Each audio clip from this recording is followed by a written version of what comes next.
দেশগুলা মুসলমান দেশগুলোকে চাপে রাখার জন্য কয়টা কৌশল নেয়, তার মধ্যে একটা গুরুত্বপূর্ণ কৌশল হইতেছে সেই কথাটা যখন তারা কইবে নারীর ক্ষমতায়ন চাই, মানে কয় তোমরা পশ্চাৎপদ বর্বর, তোমরা নারীদের ঘরে আটকে রাখো, লেখাপড়া করতে দাও না, তোমরা অসভ্য, ইত্যাদি ইত্যাদি মেলা কিছু। এটা হাঙ্গারি সুশীল সেকুলাররা খপ করিয়া ধরে, তারপরে সেটা ফেরি করতে থাকে।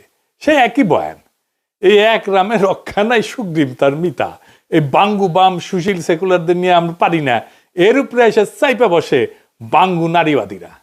অনেকে আদর কইরা কয় নেরিবাদী। এদের চেনেন? চেনেন না? আরে কন কি, আচ্ছা চিনাই দিয়ে আপনাদের, শুনেন। আমরা নারীবাদী কারণ আমরা খুশি হতে চাই, আমরা নারীবাদী, আমরা নারীবাদী কারণ আমরা সুখী হতে চাই, আমরা নারীবাদী, আমরা নারীবাদী কারণ আমাদের অন্য উপায় নাই, আমরা নারীবাদী, আমরা নারীবাদী কারণ আমরা খুশি হতে চাই, আমরা নারীবাদী, আমরা নারীবাদী কারণ আমরা সুখী হতে চাই, আমরা নারীবাদী, আমরা নারীবাদী কারণ আমাদের অন্য উপায় নাই, আমরা নারীবাদী।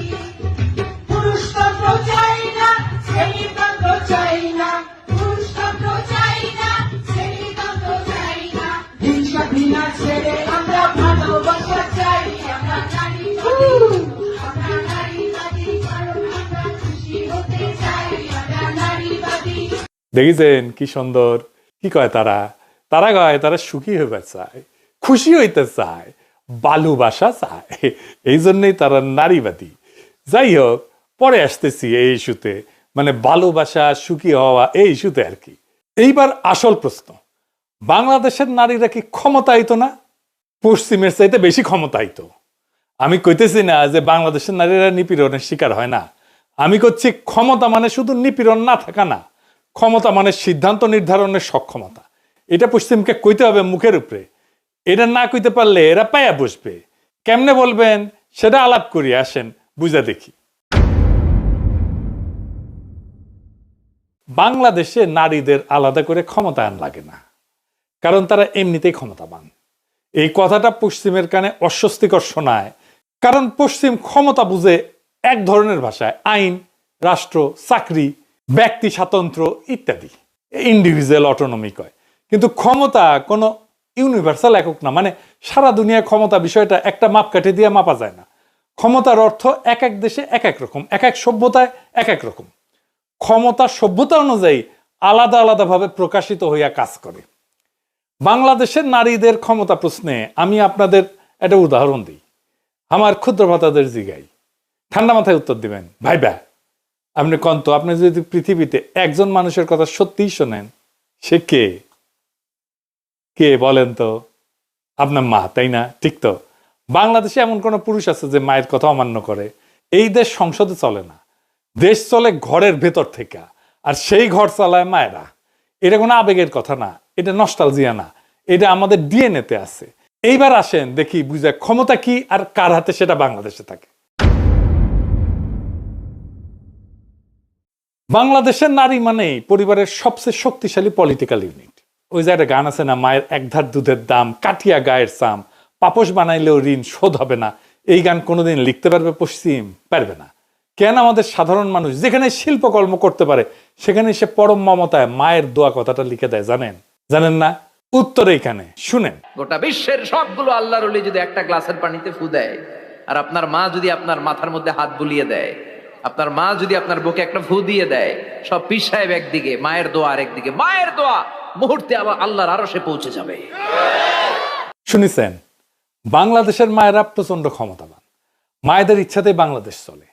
24-এ হাসিনা উৎখাত করতে পারছিলাম কারণ মায়েরা নামে আসছিল পথে। মায়েরা দেখেন কিভাবে তার সন্তানদেরকে উৎসাহ দিতেছে, জেলে যাইতেছে সেখানে। দেখেন আপনার আম্মা আছে কিছু।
খালেদা জিয়া যে এত জনপ্রিয়, এমনকি জিয়ার চাইতেও জনপ্রিয়, তার অনেকগুলো কারণের মধ্যে একটা কারণ তার মাতৃমূর্তি। শুধু কি মুসলমান সম্প্রদায়, এমনকি হিন্দু সম্প্রদায়ের কথা যদি ধরেন, বাংলাভাষী হিন্দু, হিন্দিভাষী হিন্দু না, কিন্তু এই যে বাংলাভাষী হিন্দুরা তারা যে শিশুকাল থেকে পূজা করে, প্রত্যেকেই তো দেবী, নারী এবং মাতৃমূর্তি, মা দুর্গা, মা কালী, মা লক্ষ্মী, মা সরস্বতী। তাই বাংলাভাষী হিন্দু মুসলমান নির্বিশেষে ইহজগতে মায়ের প্রতি অনুগত থাকে। এইটা পশ্চিম কখনোই বুঝতে পারবে না। পশ্চিম কেন এখানে ভুল করে, কেন তারা নারীদের ক্ষমতার এই রূপটা দেখতে পায় না, আসেন সেটা একটু দেখি। কারণ তারা ক্ষমতাকে শুধু দৃশ্যমান কাঠামোর মধ্যে খুঁজে, কিন্তু সমাজ টিকে থাকে দৃশ্যমান ক্ষমতায় না, টিকে থাকে কার্যকর ক্ষমতায়। তাহলে দৃশ্যমান ক্ষমতার কার্যকর ক্ষমতা, এই বিষয়টা কি? দৃশ্যমান ক্ষমতা হইল সেই ক্ষমতা যেটা দেখা যায়, ধরেন আইন, পদ, প্রতিষ্ঠান সংখ্যা দিয়ে মাপা যায়, যেটা রাষ্ট্র, মিডিয়া সহজে চিহ্নিত করতে পারে। যেমন ধরেন সংসদের আসন, মন্ত্রিত্ব, সিইওর পদ, চাকরির সংখ্যা, বিচারক কয়জন আছে, পুলিশে কতজন আছে, সেনা আছে কতজন, ভোটাধিকার আছে কিনা, মানে কাগজে লেখা অধিকার, লিগ্যাল রাইট। পশ্চিমা নারীর ক্ষমতায়নের যে মাপকাঠি, তার পুরোটাই এইগুলোর মাপে। তাই প্রশ্ন করে সংসদে কতজন নারী, কর্মক্ষেত্রে কত শতাংশ নারী, কতজন নারী সিও হয়েছে, এগুলো দৃশ্যমান, কারণ এগুলো ফ্রেমে ধরা পড়ে। আর কার্যকর ক্ষমতা, ইফেক্টিভ পাওয়ার কি? কার্যকর ক্ষমতা হলো সেই ক্ষমতা যেটা সবসময় দেখা যায় না, কিন্তু বাস্তবে সিদ্ধান্ত নির্ধারণ করে, যেটা ছাড়া সমাজ প্রত্যেকদিন চলতেই পারে না। এটা কাজ করে সম্পর্কের ভেতর দিয়ে, অভ্যাসের ভেতর দিয়ে, নির্ভরতার ভেতর দিয়ে, নৈতিক কর্তৃত্বের মাধ্যমে। যেমন বাংলাদেশে পরিবারের টাকা কোথায় যায়, কার কাছে থাকে? মায়ের কাছে থাকে। তো এই সিদ্ধান্ত কে নেয়? মা নেয় তো। বাচ্চা কোন স্কুলে যাবে, কে সিদ্ধান্ত নেয়? কার চিকিৎসা আগে হবে? বাড়িতে ঝগড়া থামাবে কে? সংকটে সবাই কার কথা শোনে? বেশিরভাগ সময় উত্তর হইতেছে মা, পরিবারের মুরব্বী নারী, কর্তৃত্বশীল নারী। এই ক্ষমতা কোনো আইনে লেখা নাই, কোনো ভোটে আসে না, কোনো পদে ঝোলে না, কিন্তু এটাই সিদ্ধান্তের শেষ কথা। কেন পশ্চিম দৃশ্যমান ক্ষমতাকে বেশি গুরুত্ব দেয়, এটা বোঝার দরকার আছে। আসেন সেটা বুঝে দেখি। কারণ পশ্চিমা সভ্যতা ঐতিহাসিকভাবে চার্চ, সেটা থেকে রাষ্ট্র, সেখান থেকে ইন্ডিভিজুয়াল, এই ফ্রেমওয়ার্কে চলে। এই প্রশ্নে ক্ষমতা বুঝছে। তাই ক্ষমতা মানে তাদের কাছে অফিস, আইন, ইনস্টিটিউশন, ফর্মাল অথরিটি। সে যেটা ফর্মাল না, যেটা রিলেশনাল, সম্পর্কের উপরে চলে, সেটাকে তারা ক্ষমতাই বলতে চায় না। এটা একটা জ্ঞানতাত্ত্বিক সমস্যা। তারা যা মাপতে পারে সেটাকেই সত্য ভাবে। আপনি যদি বাংলাদেশে দৃশ্যমান আর কার্যকর ক্ষমতার যদি বাস্তব পার্থক্য দেখেন, ধরেন সংসদে একজন নারী এমপি আছে, এটা দৃশ্যমান ক্ষমতা, কিন্তু সে নিজের সংসারে তার কথার কোনো গুরুত্ব নাই। এটা কি ক্ষমতা? তার দৃশ্যমান ক্ষমতা আছে, কিন্তু কার্যকর ক্ষমতা নাই। কারণ সে সংসদে এমপি, সেজন্য তার দৃশ্যমান ক্ষমতা আছে। তার কার্যকর ক্ষমতা নাই, কারণ সংসারে, পরিবারে তার কথা কেউ শোনে না। এটা কি ক্ষমতা? না। অন্যদিকে একজন গ্রাম্য মা, কোনো পদ নাই, কিন্তু তার সিদ্ধান্ত ছাড়া পরিবার চলে না। এটা কি ক্ষমতা না? সমাজ টিকে থাকে দ্বিতীয়টার উপরে, কার্যকর ক্ষমতার উপরে। সমাজ কেন কার্যকর ক্ষমতার উপরে টিকে থাকে? কারণ সমাজ প্রতিদিন চলে, কাগজে লেখা অধিকার দিয়ে চলে না, বরং দৈনন্দিন সিদ্ধান্ত দিয়ে চলে। খাবার, শিক্ষা, চিকিৎসা, মূল্যবোধ, যত্ন, এগুলো রাষ্ট্র দেয় না তো। এগুলো কে দেয়? পরিবার দেয়। আর পরিবার চলে কিভাবে? কার্যকর ক্ষমতার মাধ্যমে চলে। এই ক্ষমতা যদি ভেঙে যায়, সমাজে ক্রাইসিস তৈরি হয়। এটাকে বলা হয় কেয়ার ক্রাইসিস। রাষ্ট্র সেটা সামলাইতে পারে না, তখন ক্ষমতা থাকলেও সমাজ ভেঙে যায়। আফ্রিকা ভাঙছে এইভাবেই, নেটিভ আমেরিকান সমাজ এইভাবেই ভাঙছে, মধ্যপ্রাচ্যেও এটা হয়েছে। সংসদের আসন সংখ্যা সমাজ টিকায় রাখে না, পদ সমাজ টিকায় রাখে না, স্লোগান সমাজ টিকায় রাখে না। সমাজ টিকা থাকে সেই ক্ষমতায় যেটা প্রত্যেক দিন কাজ করে, যেটা সংকটে সিদ্ধান্ত নেয়, যেটা শিশু, অসুস্থ, দুর্বলকে বাঁচায়। এবং বাংলাদেশে এই ক্ষমতার কেন্দ্রে নারী, বিশেষ করে মা। দৃশ্যমান ক্ষমতা রাষ্ট্রকে সাজাইতে পারে, কিন্তু কার্যকর ক্ষমতা সমাজকে, রাষ্ট্রকে বাঁচায়। পশ্চিম এই দৃশ্যমান ক্ষমতা গণে, বাংলাদেশ কার্যকর ক্ষমতায় টিকে থাকে, যে ক্ষমতা কোনো সূচকে ধরা পড়ে না। সেই ক্ষমতাতেই সমাজ চলে। তাই একজন নারীর ক্ষমতা বাড়ে সে নেতা হইলে না, সে ক্ষমতাবান হয় সে মা হইলে। কারণ মা মানে পরিবারের অর্থনীতির নিয়ন্ত্রণ, স্বাস্থ্য ও চিকিৎসার প্রথম সিদ্ধান্ত, শান্তি এবং সংঘাতের ম্যানেজমেন্ট, মূল্যবোধ, স্মৃতি, শৃঙ্খলার ধারক। পরিবারের অর্থনীতি কার হাতে? স্বাস্থ্য সিদ্ধান্ত, শান্তি, সবকিছুর বার কার হাতে? নারীর হাতে। আপনি রাষ্ট্রের 5% ক্ষমতা নিয়ে গর্ব করেন, আর নারীরা 100% বাস্তব নিয়ন্ত্রণ ধরে রাখে নীরবে প্রত্যেক দিন। এই ক্ষমতা অদৃশ্য, সেই কারণে পশ্চিম এটাকে ক্ষমতা বলে মানে না। পশ্চিম যখন পূবকে দেখে সে বোঝারই চেষ্টা করে না, সে মাপতে চায়। এই দেখার ভিতরে একটা বুদ্ধিবৃত্তিক সহিংসতা আছে, কারণ মাপার মানদণ্ডটা আগেই ঠিক করা। আমাদের মতো হইলে তুমি উন্নত, আমাদের মতো না হইলেই তুমি বর্বর, তুমি অসভ্য, তোমার সভ্য করাই আমার কাজ। এটাই ওয়েস্টের পশ্চিমের সিভিলাইজেশন প্রজেক্ট।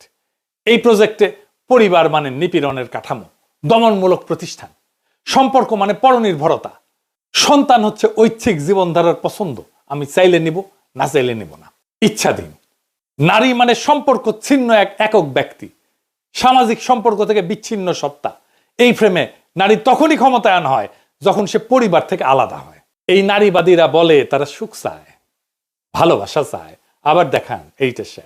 আমরা নারীবাদী কারণ আমরা খুশি হতে চাই, আমরা নারীবাদী, আমরা নারীবাদী কারণ আমরা সুখী হতে চাই, আমরা নারীবাদী, আমরা নারীবাদী কারণ আমাদের অন্য উপায় নাই, আমরা নারীবাদী, আমরা নারীবাদী কারণ আমরা খুশি হতে চাই, আমরা নারীবাদী, আমরা নারীবাদী কারণ আমরা সুখী হতে চাই, আমরা নারীবাদী, আমরা নারীবাদী কারণ আমাদের অন্য উপায় নাই, আমরা নারীবাদী। পুরুষতন্ত্র চাই না, শ্রেণীতন্ত্র চাই না, পুরুষতন্ত্র চাই না, শ্রেণীতন্ত্র চাই না, হিংসা ঘৃণা ছেড়ে আমরা ভালোবাসা চাই, আমরা নারীবাদী, আমরা নারীবাদী কারণ আমরা খুশি হতে চাই, আমরা নারীবাদী। আসলে এটা তারা কখনো পায় না, সেই জন্য চায়। কেন পায় না সেটাও আমরা দেখব। এবার একটা গুরুত্বপূর্ণ জিনিস দেখে আসি। সব সভ্যতায় কি সামাজিক শক্তির উৎস এক? সামাজিক মূল্যবোধ এটা রাতারাতি তৈরি হয় না। কোনো সমাজের সামাজিক মূল্যবোধ কোনো এনজিও রিপোর্টে তৈরি হয় না, কোনো কনফারেন্সে বানানো হয় না। মূল্যবোধ তৈরি হয় সংকটে, দুঃখে, কষ্টে, বেদনায়, দুর্ভিক্ষে, মহামারীতে, যুদ্ধে, দীর্ঘ অনিশ্চয়তায়, হাজার হাজার বছরের ট্রায়াল অ্যান্ড এররের প্রক্রিয়ায়। এই পরীক্ষায় সমাজ শেখে কে সিদ্ধান্ত নিলে সমাজটা টিকে থাকে। আর এই বাংলাদেশে, এই ভূখণ্ডে, এমনকি দক্ষিণ এশিয়ায় এই পরীক্ষার ফল বারবার এক জায়গায় এসে দাঁড়াইছে নারী, বিশেষ করে মা, সবচেয়ে স্থিতিশীল সামাজিক ইউনিট, যার উপরে ভর করে এই সংকটের সময় সমাজ টিকে থাকে। আপনি পরিবারে দেখছেন না, কখনো টাকার দরকার, পরিবারের মা কোন এক গহীন থেকে তুলে এনে টাকা আপনার হাতে দিয়ে দেয়। এটা ইডিওলজি না, এটা সমাজের বিবর্তনের ইতিহাস। এটাই আমাদের হাজার বছরের সোশ্যাল লার্নিং। যখন পশ্চিমে মূল্যবোধ ভাঙতে গেছে, পশ্চিম নিজের ছাঁচে অন্যদেরকে সভ্য করতে গেছে, ফল ভয়াবহ হয়েছে। আফ্রিকায় বড় পরিবার ছিল, সেখানে এটা ভেঙে গেছে। ইনফর্মাল কেয়ার ইকোনমি, এটা ধ্বংস হয়ে গেছে। আফ্রিকার এই উদাহরণটা ভালোভাবে বোঝা দরকার আমাদের। এই ইনফর্মাল কেয়ার ইকোনমিটা কি? পশ্চিমের নারীবাদ এই ইনফর্মাল কেয়ার ইকোনমি একেবারে ভেঙে ধ্বংস করে দিচ্ছে, যেটা আফ্রিকার সমাজের মূল স্ট্রাকচারাল ইউনিট ছিল, সিমেন্টিং ইউনিট ছিল, যা আফ্রিকার সমাজটাকে ধরে রাখছিল। সেটা কি? ইনফর্মাল কেয়ার ইকোনমিটা কি? ইনফর্মাল কেয়ার ইকোনমি হলো সেই অদৃশ্য কিন্তু অপরিহার্য অর্থনীতি, যেখানে কোনো বেতন নাই, কোনো চুক্তি নাই, কোনো জিডিপির হিসাব নাই, কিন্তু সমাজ চলে না এটা ছাড়া। এটা গঠিত হয় পরিবার, আত্মীয়তা, প্রতিবেশী, কমিউনিটি, এই সম্পর্কগুলোর মধ্যে দিয়া। আর এখানে কেয়ার মানে শুধু স্নেহ না, মানে দৈনন্দিন জীবন টেকায় রাখার শ্রম। এই ইনফর্মাল কেয়ার ইকোনমির যে উপাদান, এটার তালিকা করলে পরিষ্কার হবে। যেমন ধরেন শিশু, কে বাচ্চা দেখাশোনা করবে, কে খাওয়ায়, কে খাওয়াবে, কে স্কুলে পাঠাবে, মা কাজ করলে শিশুকে কে রাখবে। বয়স্ক এই ইনফর্মাল কেয়ার ইকোনমির একটা উপাদান। বৃদ্ধ বাবা মায়ের ওষুধ কে দিবে, হাসপাতালে কে বসে থাকবে, বয়স্ক হইলে সে তার স্মৃতিশক্তি হ্রাস পেলে, অসুস্থতা হইলে কে সামলাবে, পরিবারের অসুস্থ মানুষ, অসুখে কে রাত জাগবে, কে রান্না করবে, কে আয় কাজ এটা সাময়িকভাবে সামলাবে, মানসিক যত্ন, পরিবারের ট্রমা, শোক, চাপ কে সামলায়, কে মধ্যস্থতা করে ঝগড়ায়, কে ইমোশনাল স্টেবিলিটি দেয়। এই সব কাজের বাজার মূল্য আছে, কিন্তু বাজারে কেনা বেচা হয় না। এটা টাকা দিয়ে আপনি কিনতে পারবেন না। এই আফ্রিকায় এক্সটেন্ডেড ফ্যামিলি, বড় ফ্যামিলি, মামা খালা চাচা সব মিলে, যেটা এটাই ইনফর্মাল কেয়ার ইকোনমির ব্যাকবোন ছিল, মেরুদণ্ড ছিল। মা খালা চাচি দাদি নানি বড় বোন আত্মীয় নারী এই যে নেটওয়ার্ক, এই নেটওয়ার্কে কেয়ার ভাগ হয়ে যায়, ঝুঁকি ভাগ হয়। কোনো একজন যদি ভেঙে পড়ে অন্যজন ধরে। এই কারণে আফ্রিকা, দক্ষিণ এশিয়া, মধ্যপ্রাচ্য এই সমাজে কম রাষ্ট্রীয় খরচে টিকে ছিল। আফ্রিকায় কি ঘটলো? আফ্রিকাকে পশ্চিম মডার্ন করতে গেল, সভ্য করতে গেল। এক্সটেন্ডেড ফ্যামিলি বলা হলো এটা ব্যাকওয়ার্ড। ছোট ফ্যামিলি করো, নিউক্লিয়ার ফ্যামিলি করো, এটা মডার্ন, আধুনিক। এই যে সমাজ যে কেয়ার করবে, এটা তো ডিপেন্ডেন্সি। তুমি পরনির্ভর হবা কেন? কাজ করলে পয়সা পাবে, এটাই ফ্রিডম। ফল কি হইলো? ধাপে ধাপে ভাঙন। পুরুষ শহরে কাজ করতে গেল, পরিবার ভেঙে ছোট ইউনিট হলো, নারী একা হয়ে গেল, কেয়ারের ভার, ইনফর্মাল কেয়ার নেটওয়ার্ক ভেঙে পড়লো। কিন্তু রাষ্ট্র ওই ইনফর্মাল কেয়ার নেটওয়ার্কের দায়িত্ব নিতে পারলো না, বাজারও ওই কেয়ার দিতে পারলো না, ফলে কেয়ার ভ্যাকুয়াম তৈরি হলো। ইনফর্মাল কেয়ার ইকোনমি ভাঙলে কি হয়? যখন এই অদৃশ্য অর্থনীতি ভেঙে যায়, তখন কি হয়? সিঙ্গেল মাদার, মা আছে, বাপ ছেড়ে চলে গেছে, বাচ্চার পুষ্টিহীনতা হয়, বৃদ্ধ মুরব্বী এদেরকে কেউ আর দেখে না, এরা নেগলেক্টেড হয়। তাতে হইল কি? নারীরা এম্পাওয়ার্ড, ক্ষমতায়িত হইল কাগজে, বাস্তবে ওরা আরো ভালনারেবল হইল। এটা আফ্রিকা সহ অনেক দেশে হয়েছে। পশ্চিম কেন এটা বোঝে না? কারণ ইনফর্মাল কেয়ার ইকোনমি জিডিপিতে তো নাই, লেবার স্ট্যাটিস্টিক্সে নাই, পলিসি ড্যাশবোর্ডে নাই। পশ্চিম যা মাপে সেটাই বাস্তব বলে ধরে নেয়, কিন্তু সমাজ চলে যা মাপা যায় না সেই জিনিসে। পশ্চিমে নারীকে পরিবার থেকে আলাদা করে ফেলছে, কিন্তু সমাজ বা রাষ্ট্র সে দায়িত্ব নিতে পারেনি। রাষ্ট্র ব্যর্থ হলে কে নামে? এখন বাস্তব রাজনীতিতে আসি। যখন এই রাষ্ট্র ব্যর্থ হয়, তখন পুরুষতান্ত্রিক ক্ষমতা কাঠামো ভেঙে পড়ে, তখন কি হয়? তখন বাংলাদেশের মতো দেশে নারীরাই রাস্তায় নামে। 2024 সালে নামছিল। তখন আর কেউ ক্ষমতায়ন শেখাইতে আসে না, তখন ইতিহাস লেখা হয়। কারণ নারীরা তখন কোনো আইডিওলজিক্যাল প্রজেক্ট না, তারা সোশ্যাল কন্টিনিউটি। পশ্চিমকে আসলে বলতে হবে আমাদেরকে যে নারীরা কি আপনার কাছে ক্ষমতা চাইছে, নাকি আপনারাই নারীদের ক্ষমতা বুঝতে ব্যর্থ হচ্ছেন? এইখানেই তথাকথিত নারীবাদের সঙ্গে বাস্তব নারীর ফারাক। বাংলাদেশের নারী পরিবারকে শক্তি ভাবে, সে মনে করে না সন্তান ঐচ্ছিক বোঝা। এই যে ফ্রান্সেই দেখেন না, গত বছরে ফ্রান্সে যত সন্তান জন্ম নিছে তার চেয়ে বেশি লোক মারা গেছে। তার মানে যত নতুন প্রাণ আসছে তার চেয়ে বেশি লোক মারা গেছে, ভ্যাকুয়াম তৈরি হয়েছে। আবার দেখেন এইখানে যারা বয়স্ক, বাপ মা তো পরিবারের সাথে থাকেই না, ওল্ড হোমে পাঠায় দেয়। ওল্ড হোমে যদি টাকা পয়সা লাগে সেটাও দিতে রাজি হয় না বাচ্চা কাচ্চারা। কিরকম তাহলে পরিবার দেখেন, একদম ধ্বংস হয়ে গেছে, কোনো ভ্যালুজ নাই, বাচ্চাও জন্ম দেয় না, পরিবারও নাই। বাংলাদেশের নারীদের কাছে সন্তান নেওয়াটা, সন্তানের মা হওয়াটা একটা বিশাল বড় অর্জন। বাংলাদেশের নারী পরিবারকে শক্তি ভাবে, সন্তানকে সে বোঝা ভাবে না, সে পলিটিক্যাল বিনিয়োগ ভাবে সন্তানকে। আর যারা পরিবারকে বন্ধন ভাবে, সন্তানকে অপশনাল প্রজেক্ট ভাবে, তাদের সত্যিই আলাদা করে ক্ষমতার দরকার হয়। সেই জন্যই নারীবাদীদের আলাদা করে সুখ দরকার হয়, শান্তি দরকার হয়, ভালোবাসা দরকার হয়। কারণ তারা সেই প্রাকৃতিক, সামাজিক, ঐতিহাসিক শক্তির উৎস থেকে নিজেকেই নিজে বিচ্ছিন্ন করছে। বাংলাদেশের নারী ক্ষমতা শেখে না, সে ক্ষমতা বহন করে। বাংলাদেশের নারীদেরকে পশ্চিমের চোখে দেখবেন না। বাংলাদেশকে বুঝতে হলে মাকে বুঝতে হবে, কারণ এই দেশ সংসদে চলে না, এই দেশ চলে ঘরের ভেতর থেকে, আর সেই ঘর চালায় মায়েরা। এইবার আসেন নারীবাদী ইস্যু নিয়ে। আচ্ছা বলেন তো, বাংলাল্যান্ডে সোকল নারীবাদী যারা, তারা আসলে কি চায়? ওরা নিজেরাও বলতে পারবে না। এদের সবচেয়ে বড় লড়াই হইতেছে ইসলামের বিরুদ্ধে। প্রত্যেকটা ইসলাম বিদ্বেষী, অ্যান্টি ফ্যামিলি, পরিবার বিদ্বেষী, পরিবারের বিরুদ্ধে। তার সবসময় তারা আওয়ামী লীগের রাজনীতিটাই করে। এরা ইন্ডিয়া প্রেমী।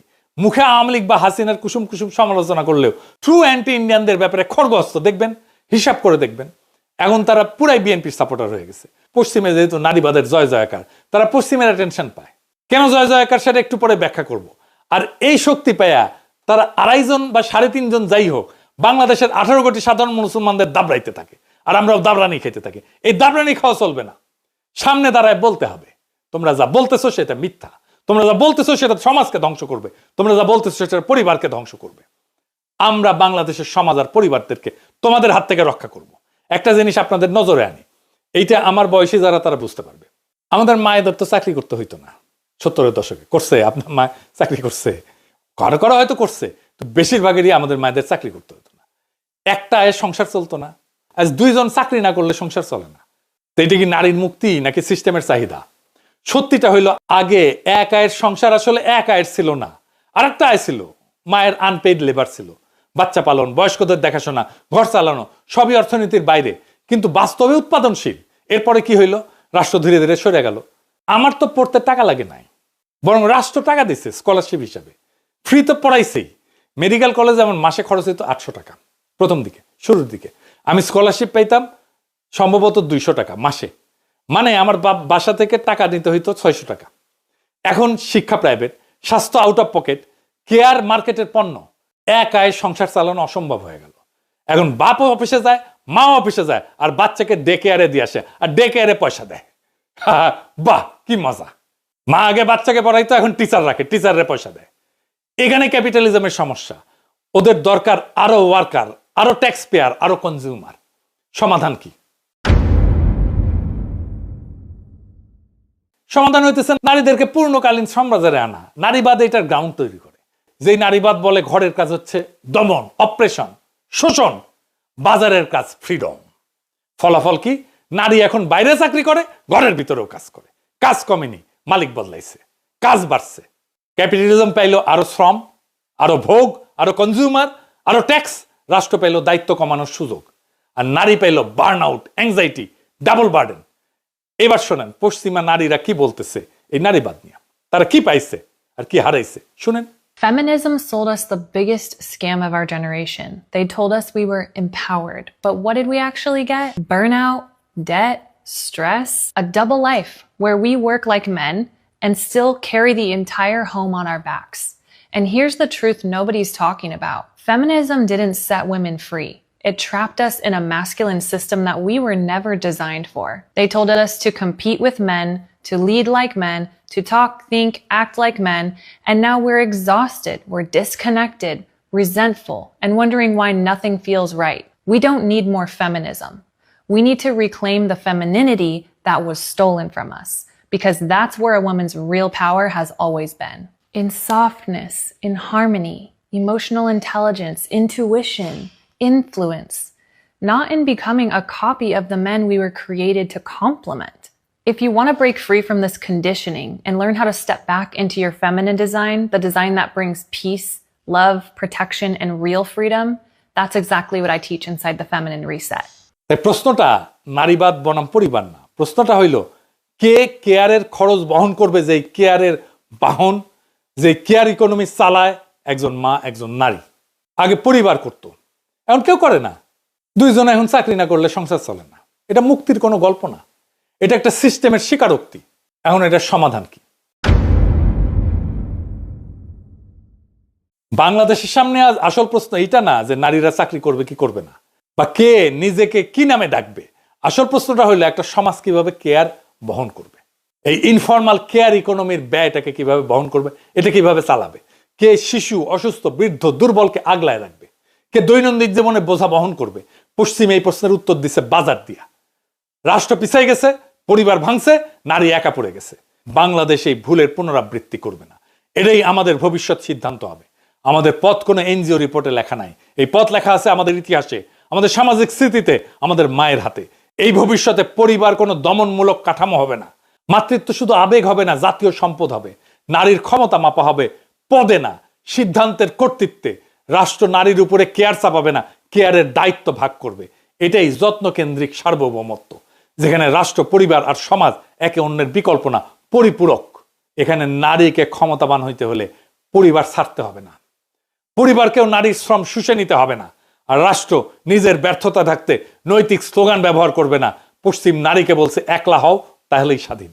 বাংলাদেশ জানে স্বাধীনতা আসে দায়িত্ব ভাগাভাগি করলে।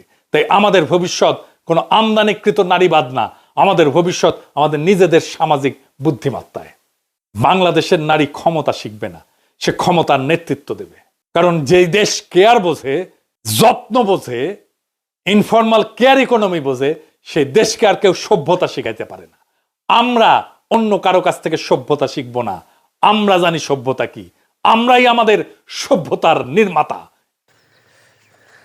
গ্রামের পরিবেশ সুন্দর, সুন্দর মানে অনেক সুন্দর, যা দেখে শেষ করা যায় না। গ্রামের পরিবেশ, সৌন্দর্য, তেমনই চাই আমরা একটা বাংলাদেশ, যে অনেক সুন্দর একটা বাংলাদেশ চাই আপনাদের কাছে। কারণ যারা দেশের সরকার প্রধান হয়েছেন তাদের কাছে এমন একটা আশা আমাদের, যে বাংলাদেশটা অনেক সুন্দর হোক, সবাই মিলেমিশে থাকতে পারুক, এই চাওয়াটাই হোক।